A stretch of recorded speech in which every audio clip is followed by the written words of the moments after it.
Hace ya unos años me encargaron una guía, la guía de la Andalucía mágica.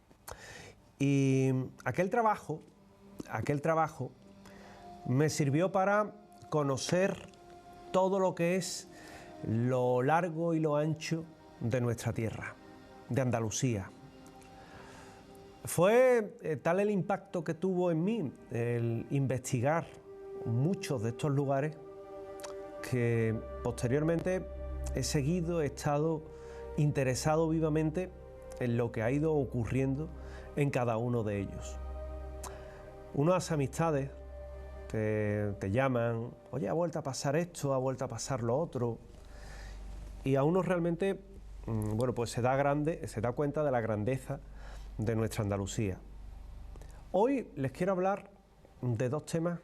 El primero de ellos que tiene que ver con nuestra tierra y que nos va a llevar a la ciudad califal, que nos va a llevar a la siempre bella tierra de Córdoba, que tanto tiene que contarnos y también tanta historia tiene, y tan interesante y tantas raíces y tantos vestigios de leyenda desprende cuando se habla de Córdoba. Y como segundo tema en este viaje que hoy les quiero proponer, permítanme que viajemos, que nos demos la mano y que vayamos al país de las arenas eternas, que nos vayamos a Egipto, para saber cómo se construyeron las pirámides. ¿Se lo ha preguntado alguna vez? ¿Cómo hicieron posible los egipcios para construir ahí esos enormes monumentos que son, les recuerdo, parte de las 7 maravillas del mundo antiguo, las únicas que siguen en pie? Hoy, aquí, en 7 Televisión, vamos a hablar de ello, porque la apuesta de 7 Televisión es este programa tan particular de misterio, a nuestra forma, con acento andaluz, y que vamos viajando semana a semana por diferentes puntos de nuestra geografía. Y hoy, para comenzar, nos vamos a Córdoba, para hablar de la Facultad de Derecho. No, les prometo que los que estén estudiando en Derecho no les voy a hablar de materia, pero sí les voy a hablar de fenómenos paranormales en el lugar donde realizan sus estudios y donde están estudiando.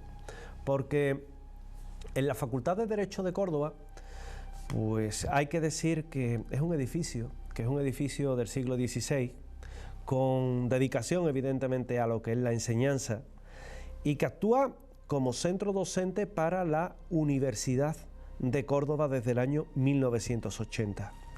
Los orígenes del edificio los encontramos siendo convento del Carmen, perteneciente a la Orden de los Carmelitas Descalzos.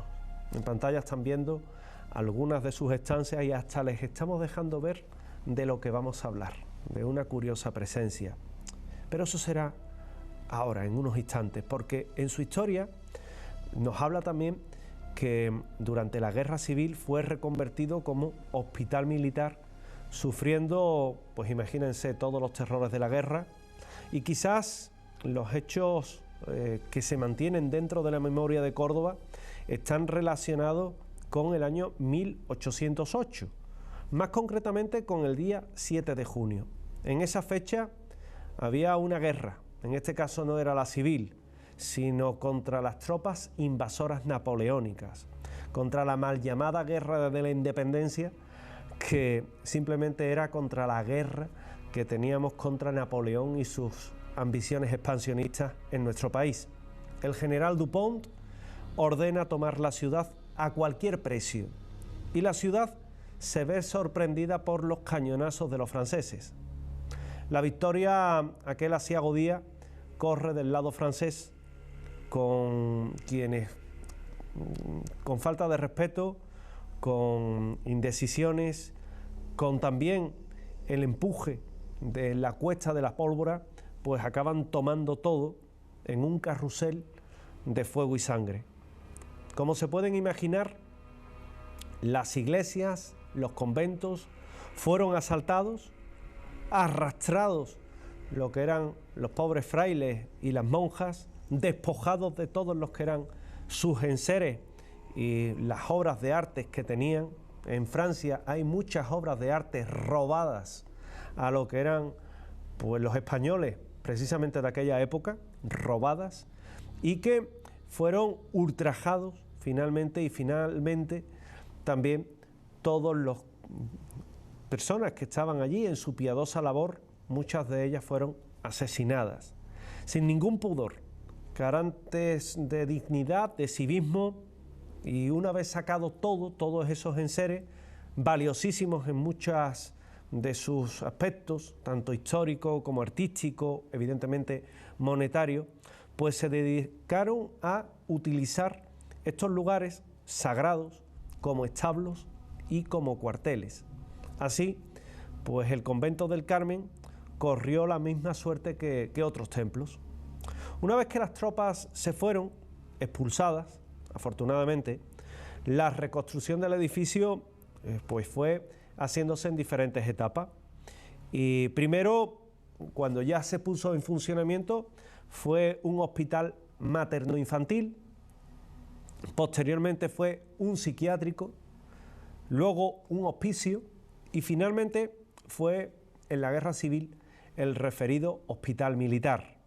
Atravesó momentos difíciles, vicisitudes, y también hay que decir que padeció desde todo lo que fueron las fiebres que diezmaron a la población cordobesa hasta la propia guerra civil española, cainita en muchos casos, que llevaron a todo lo que era esa ciudad a mirar nuevamente al hospital, pues con esa desolación que tiene el saber que se han perdido muchas vidas humanas y muchas personas. Y en ese momento es cuando comienza también nuestra historia, porque desde esa década de los 80 el edificio comienza a ser la universidad, la Facultad de Derecho.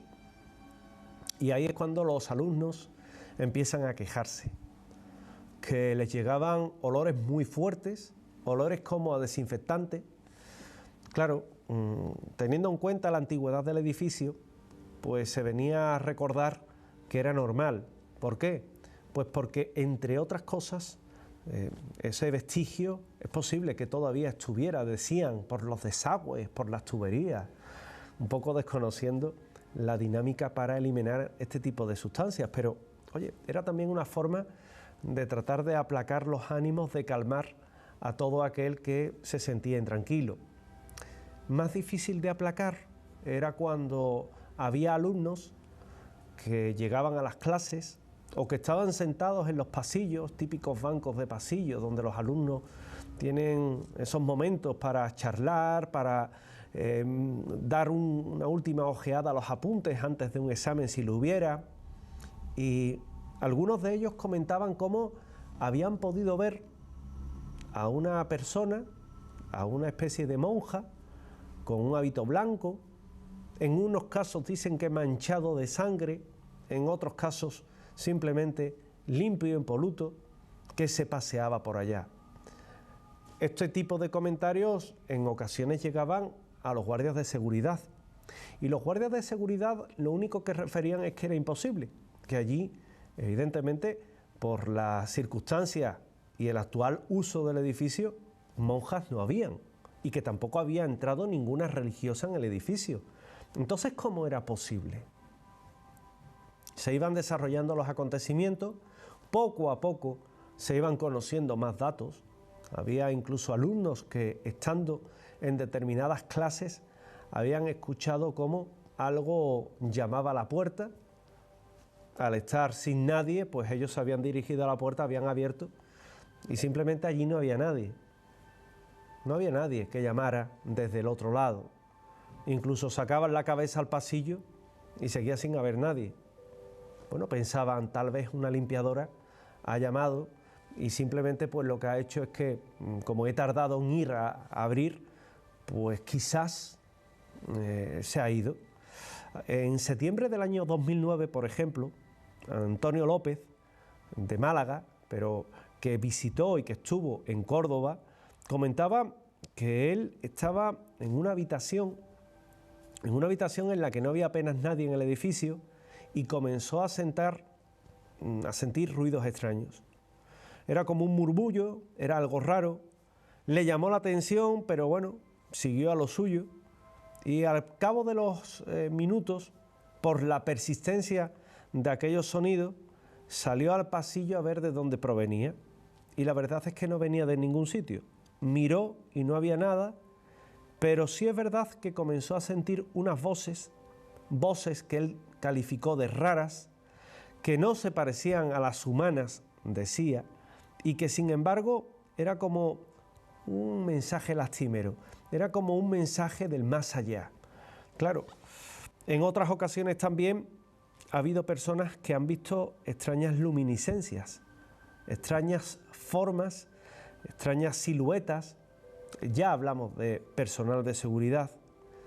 Y una noche uno de ellos comentaba que salió a un pasillo, había salido de unas dependencias, comprobó como la temperatura era muy baja, hacía frío, pensó que el tiempo debía estar cambiando, era finales de octubre, hacía calor, pero bueno, es posible que ese descenso de temperatura se debiera a ello. Pensó que también que podía haber alguien más porque se sentía acompañado, pero aquellos pasos seguían allí como si alguien estuviera en la planta. Sabía que no podía ser, pero él era consciente de los fenómenos paranormales que habían descrito sus compañeros en labores de seguridad, por esos mismos pasillos que ven en pantalla, ese resonar, ¿verdad? Y hay un momento en el que él se dijo para sí mismo: no puedo tener tan mala suerte y ver yo o ser testigo del fantasma de acá. Pero sí, el destino le tenía esa jugada a nuestro amigo y delante suya pues pudo ver a una señora con ropas muy vaporosas, según su propia descripción, que tenía melena negra, que emitía una extraña luminosidad y que la tenía ante sí.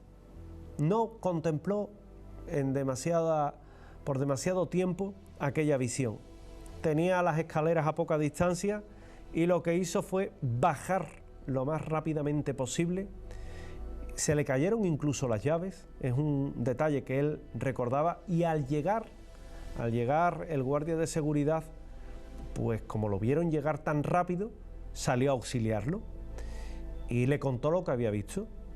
Fueron al punto, encendieron las luces, allí no había nada, solo las llaves en el suelo, testigos de lo imposible, testigos mudos de aquella visión quimérica que había visto nuestro testigo en esta Facultad de Derecho de Córdoba que hoy estamos visitando. Fíjense que durante mucho tiempo se utilizó como hospital materno-infantil, como les comentaba anteriormente, y también nos encontramos que se hablaba de que en este edificio había sufrido muchísimas personas. Los hospitales son lugares que tienen una gran impregnación psíquica. Los parapsicólogos dicen que se carga energéticamente de toda esa impregnación, y allí decían que habían niños que habían muerto al nacer, otros que por desgracia habían sido robados, los típicos niños robados, pero que también esas voces infantiles, esos llantos que se escuchan, pues pudieran venir de aquellos tiempos. O por qué no, que esa dama extraña, esa dama espectral que se pasea por el edificio y que dicen que tienen en algunos casos sangre en el camisón, pues pudiera ser víctima de aquella insalubre época y de aquel lugar. Incluso, bueno, cuando la han podido ver con más detalle, dicen que su cara es mortecina, pálida, y que también en ocasiones lleva un niño recién nacido encima. La zona de Derecho Penal dentro de la Facultad de Derecho de Córdoba es donde todos tenemos, cuando vamos allá, pues cierta impresión. Hoy en 7 Televisión, que nos estamos acercando precisamente a este lugar, pues tenemos la oportunidad de hablar con quien mayormente nos ha querido contar sus experiencias y sus encuentros con el fantasma dentro de esta facultad. Y allí siempre se ha dicho que se ve a esa persona que lleva escrita la muerte en su cara y a ese llanto también de niños que la pueden acompañar. Para muchos alumnos esto no deja de ser una leyenda urbana, es decir, historias que se cuentan y que tienen poco de realidad, son como el típico cuento, la típica historia de campamento de verano que se hace para asustar y prefieren ni echar cuenta a este tipo de hechos.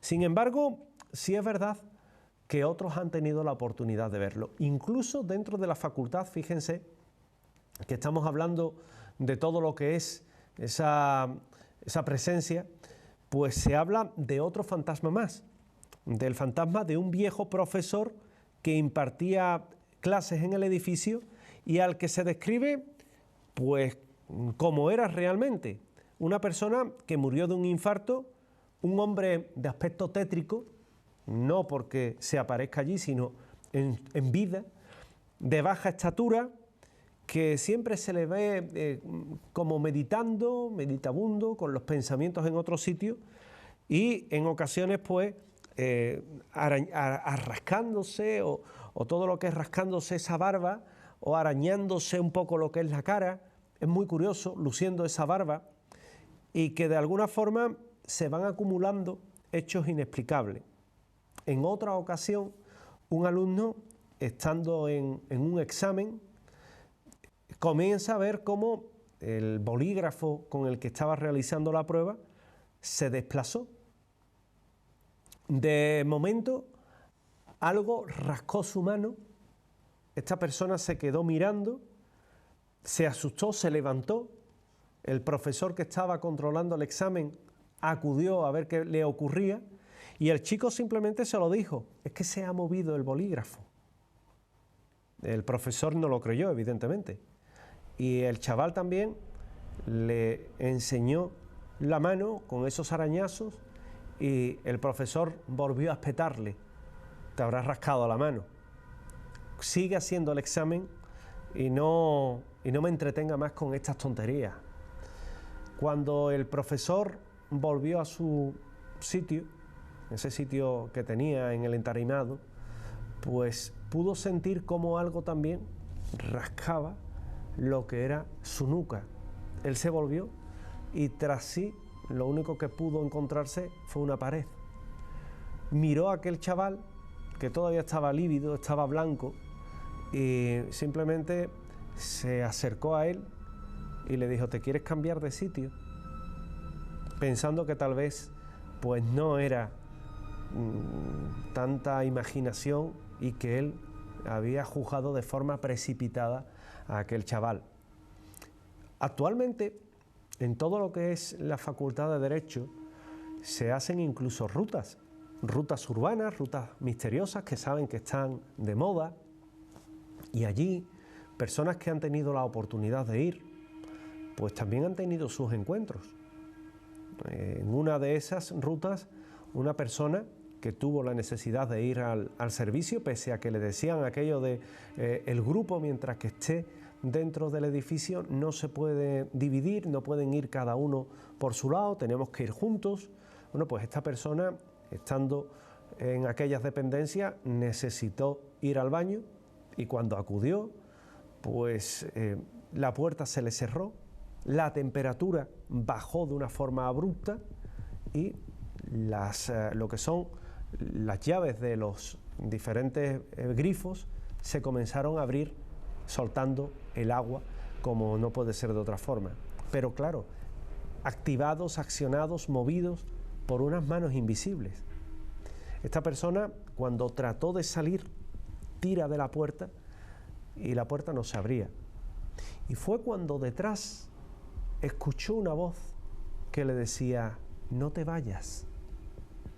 Se giró y lo único que pudo ver fue a una religiosa que lo miraba de una forma bastante fría.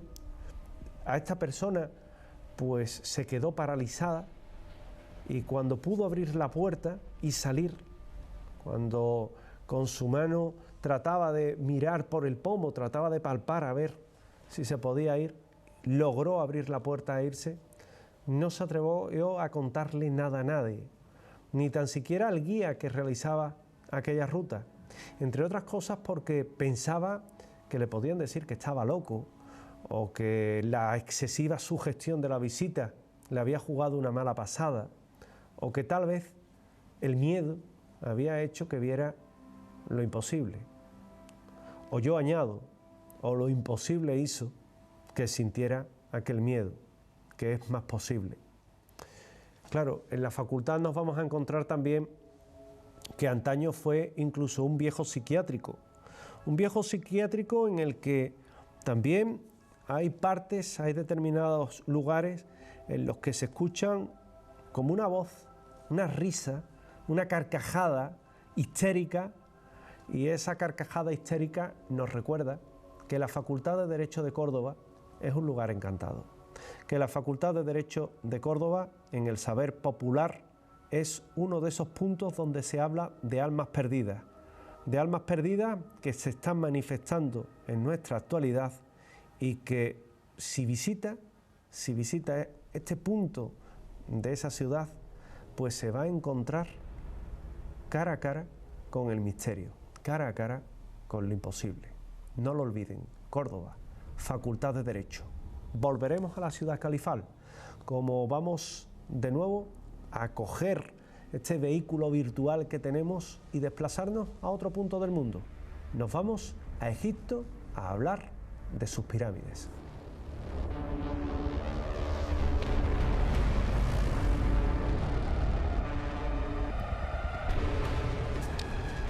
Dicen que el 80% de los tesoros de Egipto todavía están bajo sus arenas. Esperan a ser descubiertos. Pese a que son muchas las personas que han tenido la oportunidad de estar allí, de investigar, de hacer diferentes catas arqueológicas, de buscar el vestigio de templos como Luxor, Karnak, en el propio Cairo o en esas pirámides, sin embargo, hay misterios que los tenemos ante nuestros ojos y que todavía no hemos sido capaces de resolver. Egipto es el país de las arenas eternas. Es un país que crece en torno al río Nilo, el único que fluye en dirección contraria a como debería, que desemboca en el Mediterráneo a través de esa joya que es Alejandría, y que su capital, el Cairo, tiene a pocos kilómetros lo que es una meseta, la meseta de Giza, donde la guardiana, la esfinge, vela por lo que son esos misterios, pero que también esconde un secreto: cómo se construyeron esas enormes moles que son esas pirámides y que hoy día siguen dejando acongojado a todo aquel que se ha atrevido ni tan siquiera a acercarse a su misterio. Las pirámides de Egipto, que en principio son templos funerarios, tumbas de diferentes faraones, y quizás el más conocido es Keops. Sin embargo, las tres grandes pirámides tienen sus respectivos nombres, correspondiéndose con tantos faraones: Keops, Kefren y Miserinos, Menkaura, que le dicen ellos. Tienen, teóricamente, pues casi 4.500 años de antigüedad, más de 4 milenios que todavía hoy nos miran y nos asombran. Hoy lo podemos ver, como lo hemos podido contemplar en las imágenes, con esa piedra vasta, ¿verdad? Porque se la ha despejado de todo lo que era su antiguo recubrimiento en piedra caliza. Era piedra blanca que recubría toda la pirámide y que tenía que albergar el cuerpo momificado del faraón, que era llevado, que era metido en el sarcófago, normalmente de oro, y se introducían en habitualmente esa cámara del rey. Esas pirámides eran montañas blancas, se la veían como una inmensa estructura, la cual quedaba en su interior sellada para no ser profanada por los ladrones de tumbas y que en muchos casos era construida durante la vida del faraón para tener ese viaje al más allá. La pirámide de Keops, por ejemplo, se estima que se tardó 20 años trabajando día y noche sin parar, poniendo un bloque de piedra durante esos 20 años cada minuto. ¿Se pueden imaginar que un edificio de estas características, que tiene varios millones de piedras, muchos de ellos bloques de varias toneladas de peso? Cuando les digo varias toneladas, pues pueden ir desde las 4 toneladas hasta las 12 toneladas e incluso más. Y claro, nos preguntamos, ¿y cómo han hecho los egipcios esto? ¿Nos tenemos que creer la teoría oficial? Se preguntarán también, bueno, ¿y cuál es la teoría oficial? Pues imagínense que cortan la piedra en las canteras de Asuán, que hacen un viaje en barco esas piedras hasta llegar al Cairo. Estamos hablando de cientos de kilómetros de distancia, y que desde puerto esos esclavos, que nos habla la historia, que luego se ha descubierto que no eran tan esclavos y que una gran parte de ellos eran trabajadores que en el tiempo que no había de cosecha, de agricultura, pues se dedicaban a trabajar precisamente para el faraón, llevaban esos bloques de piedra hasta la zona de construcción. Y allí, mediante fuerza bruta, mediante todo lo que era el impulso humano, iban colocando las piedras durante 20 años, día y noche, a razón de piedra por minuto. Hago el silencio, no crean que me he quedado en blanco. Hago el silencio porque ¿de verdad se lo creen? A mí me cuesta trabajo. A mí me cuesta trabajo. Los egipcios no utilizaron la rueda. Se dice que realmente lo hacían con trineos, y esos trineos cargaban la piedra y tiraban directamente de ella hasta llegar al sitio. Una vez que habían llegado, pues se encargaban de colocarla en un determinado dispositivo, puede que fuera de polea, lo más posible, y que esa polea pues lo moviera a modo de grúa y lo fuera llevando al sitio mediante una rampa. El problema que tiene la teoría de la rampa es que la rampa tendría que haber sido tan grande como la propia pirámide. Es decir, era como construir una pirámide a la vera de otra pirámide. Valga el símil. La rampa tenía que ser y iba a costar tanto trabajo como la propia pirámide, con lo cual parece que es un poco precipitado pensar de esa forma una rampa que hoy día tampoco se tiene ningún rastro de ella, ningún vestigio. Y permítanme que una rampa que habría tenido una longitud tan grande, algún rastro, por lo menos de asentamiento en el terreno, habría tenido que dejar. Sin embargo, no. La segunda hipótesis nos habla de una rampa no circular, pero permítanme que decirle poligonal, en torno a todo lo que era todo lo que era el perímetro del edificio, de lo que era la propia pirámide, y poco a poco iban colocando pues todo lo que eran las piedras. El principal problema de esto es que era como hacer dos pirámides en una, porque ese tipo de rampa tendría que haber envuelto casi a la pirámide entera, con lo cual tampoco tiene sentido.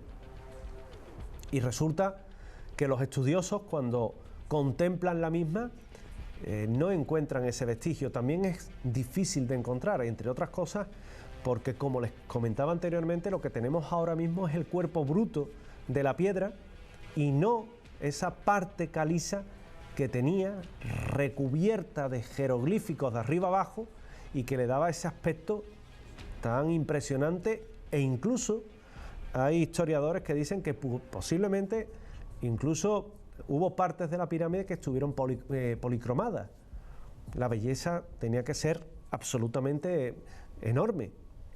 Pero seguimos investigando cómo se pudo haber hecho esta construcción tan impresionante?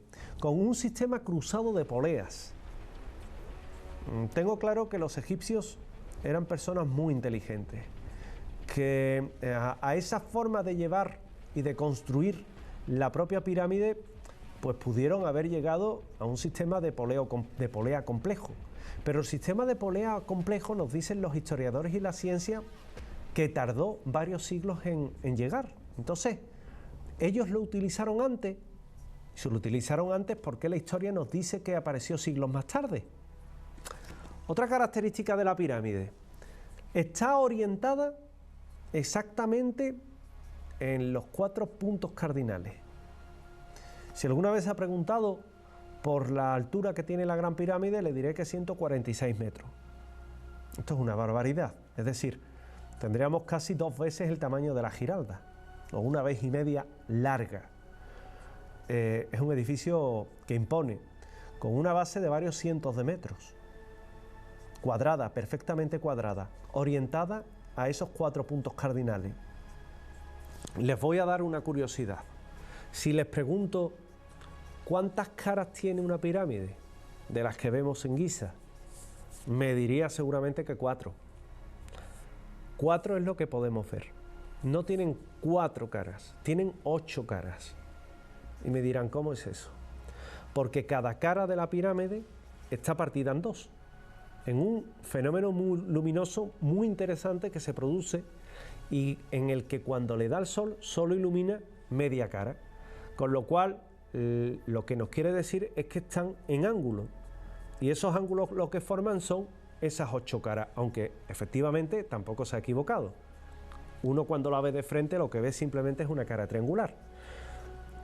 Ello lo que también nos habla es del grado de perfección que tenían los antiguos egipcios al construir este tipo de edificios, con una zona alta, que era el piramidión, que normalmente era una piedra dorada, y que imaginen esa pirámide blanca apuntando al cielo, con esa cúspide dorada que provocaría más de un reflejo y que sería realmente impresionante. Pero seguimos sacando detalles extraños en torno a esta pirámide. ¿Quién o cómo también pudo ir dotando de tal cantidad de piedra para no hacer una, ni 2, ni 3, sino muchas otras pirámides que hay diseminadas por todo Egipto, sin ser Egipto el país que más pirámides tiene, que es Nubia? Hay una hipótesis muy interesante que yo me voy a permitir esbozarle y que puede que encuentren también tan sugerente como yo la encuentro. Hay un estudio que se hizo sobre la piedra de la pirámide, en la cual se veía a través de esos mismos análisis que la humedad se condensaba más en una parte de la piedra. ¿Esto qué nos dice? Para el profano, pues simplemente aquello de, bueno, pues la humedad se condensará o se acumulará en el sitio en el que quizás esté más expuesta, ¿verdad? No en la cara interior. No, estamos hablando a nivel estructural. También todo ello lo que nos querían decir es que tal vez los expertos, pues la piedra se mojaba precisamente para desplazarse por la arena.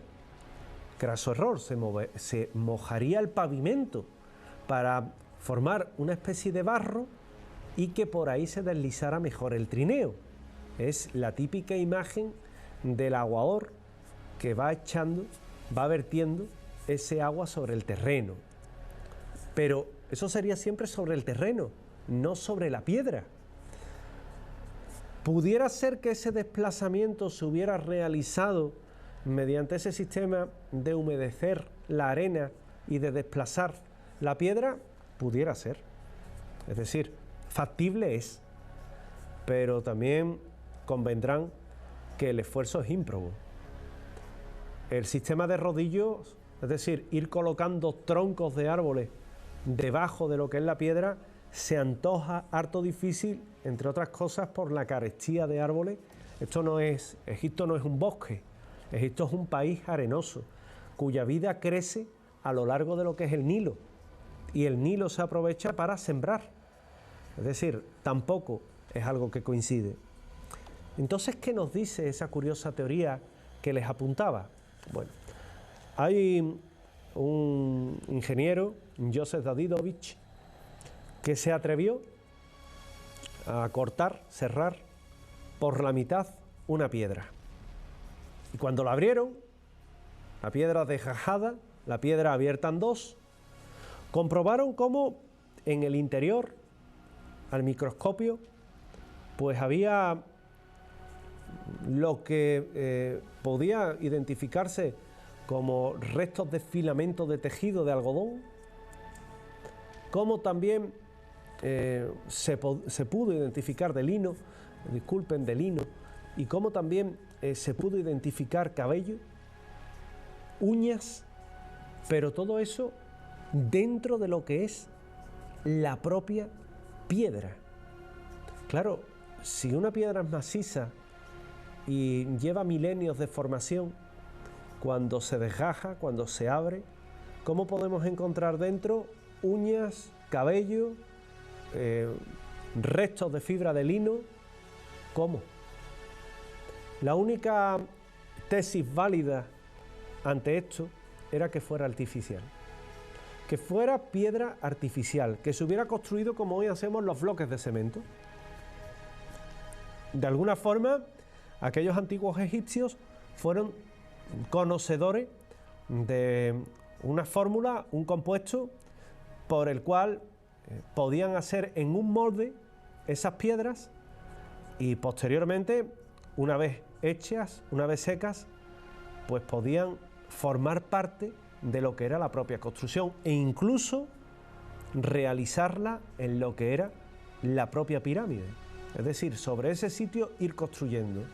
Y de esa forma les garantizo que la construcción no habría durado 20 años a una piedra por minuto, sino que habría sido bastante menos.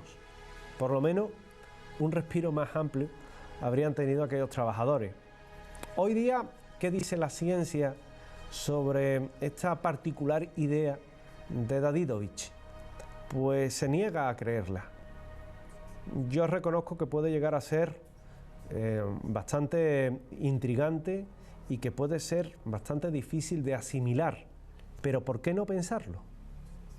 ¿Por qué no pensar que dieron con una fórmula de un primigenio hormigón que se ha perdido y que esa fórmula pues sirvió para aquellos antiguos egipcios de clave, de fórmula alquímica para construir esas pirámides? Ni tan siquiera tenían herramientas correctas. Para cortar la piedra se valían de herramientas de cobre y de cuñas de madera que eran mojadas, se abría por la acción, en este caso erosionante, se abrían las cuñas y rompían la piedra. Y esa piedra era pulida, era perfilada, llevada al sitio y en el sitio se colocaba y se le daba la ubicación definitiva y se remataba si es que había que rematar algún detalle, puesto que esto luego iba a estar todo cubierto de una capa de caliza. Es complicado, es difícil de pensar, es difícil de imaginar tamaño esfuerzo para que sirva de tumba para un faraón cuyos restos nunca se encontraron dentro de la pirámide. Porque lo curioso de todo ello es que la pirámide de Keops nunca sirvió para albergar el cuerpo del propio Keops. Al menos eso dicen los arqueólogos, eso dicen los historiadores, que posiblemente el propio Keops, una vez que se construyó la pirámide, pues posteriormente su cuerpo fue enterrado en otro lugar. ¿Se lo pueden creer? Cuando menos convendrán conmigo que Egipto deja muchos misterios tras de sí. La orientación perfecta que solo se consigue con instrumentos ópticos en la actualidad de la pirámide. La grandiosidad de un monumento que tiene varios millones de bloques de piedra y que de creer que es esa hipótesis, esa teoría real, pues sería para descubrirse en un edificio que hoy, si se construyera, tendríamos serios problemas para hacerlo. Hablamos de herramientas, no hemos llegado a la edad de hierro y sin embargo, pese a que el hierro se dice que no se utilizó dentro de esa pirámide, dentro se han encontrado ganchos, anclajes de hierro. ¿Cómo es eso? Si estamos alineados con una postura, estamos alineados con sus últimas consecuencias. Lo que no podemos es alterar también la propia versión oficial para que se ajuste a la historia. Eso no puede ser, porque se está manipulando la historia. Soy de los que opinan firmemente que habría que reescribir la historia y comprender un poco mejor el cómo. A todo lo que les he hablado tendríamos que ver también cómo pintaron en el interior de la pirámide sin haber una fuente de luz. No valen las antorchas, no hay señales de hollín en ningún lado, en el techo. Cómo también tuvo un sistema de sellado tan perfecto. O cómo se construyeron, cómo se hicieron esas piedras. Son los misterios que nos ha dejado Egipto. Son los misterios que nos ha dejado Egipto en un programa, el de hoy, el de Andalucía Paranormal en 7 Televisión, en el que hemos viajado primero a la Facultad de Derecho de Córdoba, a acercarnos a su historia, a su leyenda y a sus misterios en plena ciudad califal. Y finalmente hemos cogido nuestro avión virtual y hemos viajado a Egipto para conocer de una forma esbozada el cómo se edificaron esas 7 maravillas del mundo. Seguramente se han quedado con ganas de más. Si es así, no lo duden. Próxima semana, misma hora, aquí tienen una cita, en 7 Televisión, en Andalucía Paranormal.